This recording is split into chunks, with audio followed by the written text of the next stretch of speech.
नाही, मधल्या काळामध्ये गोकुळच्या संस्था अवसानात गेल्या, त्याच्या संदर्भात तक्रारी झाल्या होत्या. आम्ही आज सुप्रीम कोर्टानं निर्णय दिलाय की 90 दिवसात निवडणुका घ्याव्यात. आता या 1100 आणि 1300, आता त्यांनी 1300चा आकडा सांगितला मला, तर या 1100 संस्था ह्या आत्ता सद्यस्थितीत कायदेशीरदृष्ट्या लिक्विडेशनमध्ये आहेत. त्यामुळे या संस्था मतदानाला येणार नाहीत. त्यामुळं आमची विनंती यांना होती की लवकरात लवकर यांचं हिअरिंग संपवा.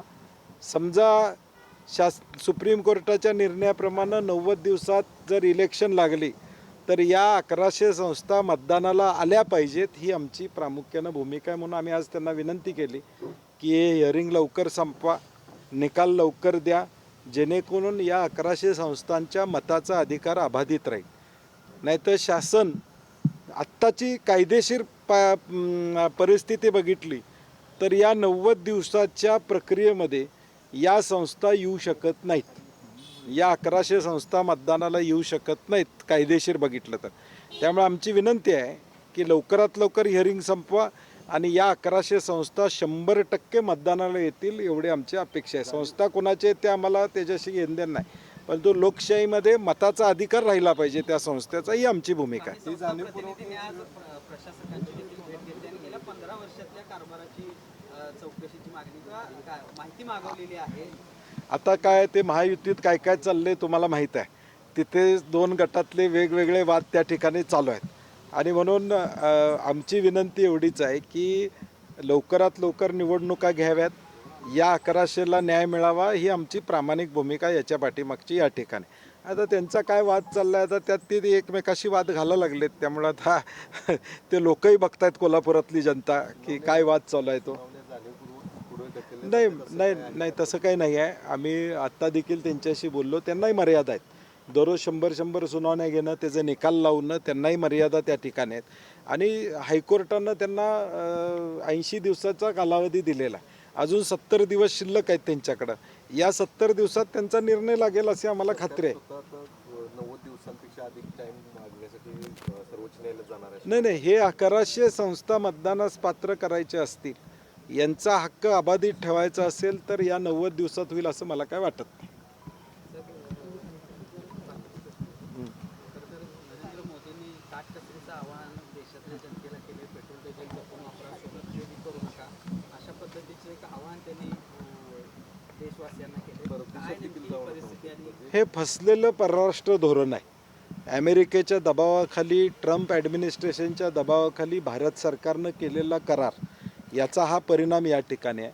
आंतरराष्ट्रीय पातळीवर आज मैत्री कुणाशीच राहिली नाही अशी देशाची आमच्या परिस्थिती झालेली आहे. एका अमेरिकेबरोबर संवाद साधत असताना या सगळ्या गोष्टी कारणीभूत या ठिकाणी झालेल्या आहेत.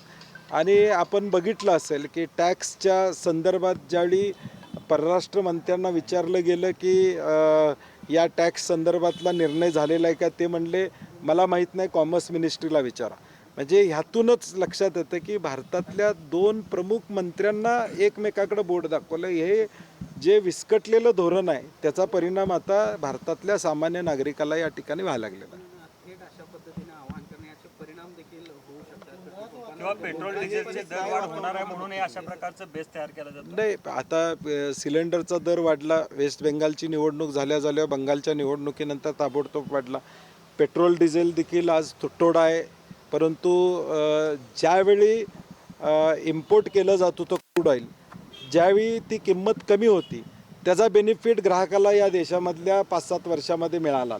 परंतु आता तुमच्या चुकीच्या धोरणामुळं धोरण चुकलेलं आहे आणि त्याचा फटका ज्यावेळी सरकारला बसतोय त्यावेळी ते लोकांच्यावर ढकलणं आणि एक पॅनिक निर्माण करणं. म्हणजे ज्यावेळी पंतप्रधान बोलतात त्यावेळी पॅनिक निर्माण होतो. म्हणजे ते काय का कोविडमध्ये थाळी वाजवा म्हणले तसं असलं तर आम्हाला माहीत नाही. पंचगंगा नदी प्रदूषणाचा मुद्दा एक गंभीर असं झालं, कारण शिरोळ तालुक्यात म्हणजे इचलकरंजीपासून अगदी कृष्णा नदीच्या संगमापर्यंत पूर्णपणे जलपर्णी पाहायला मिळते आणि दूषित पाणी, काळं पाणी आता दिसतं.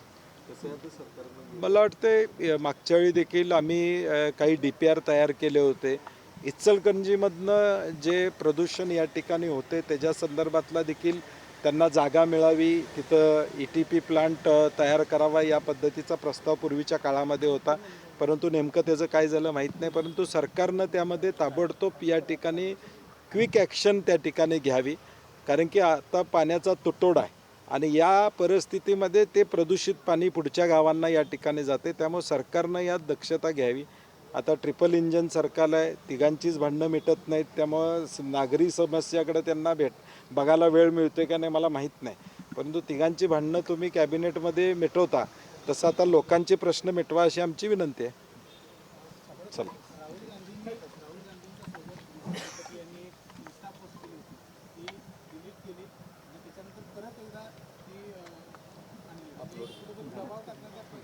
नाही, एकूणच मेटावर त्या ठिकाणी दबाव आहे का अशी अवस्था त्या ठिकाणी आहे.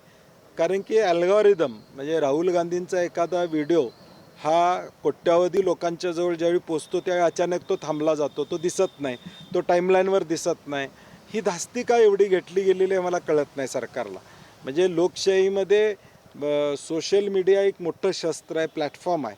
त्यातून राहुल गांधी जगभर पोचत असतील तर त्याची धास्ती मला वाटते मेटावर सुद्धा सरकारचा दबाव आहे अशी ही परिस्थिती आहे.